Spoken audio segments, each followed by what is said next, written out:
ఈ ఆకు పేరు కప్పరేళ్ళాకు అంటారండి.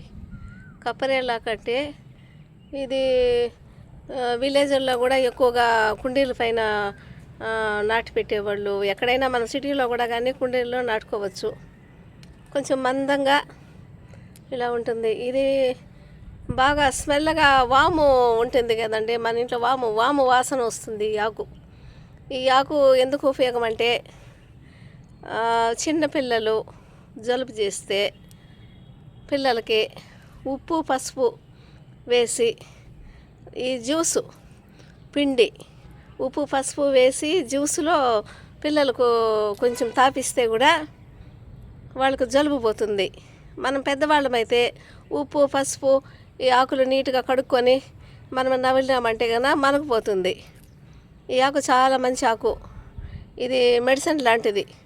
పెద్దవాళ్ళంతా ఒకప్పుడు జలుబు చేస్తే ఈ ఆకును ఎక్కువగా మనకు జలుబు చేసినప్పుడు ఉపయోగించేవాళ్ళు. ఇప్పుడైతే మెడిసిన్ వచ్చింది.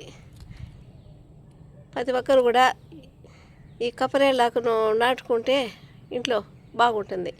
ఔషధం మొక్కండి ఇది ఉండడం వల్ల బాగుంటుంది. ఒకవేళ దగ్గు వచ్చినా కూడా, గొంతులో గరగరమని ఉన్నా కూడా ఈ ఆకు నమిలితే కనుక చాలా మంచిది. చూడండి, ఇట్లా మందంగా ఉంది, వాము వాసనలో ఉంటుంది.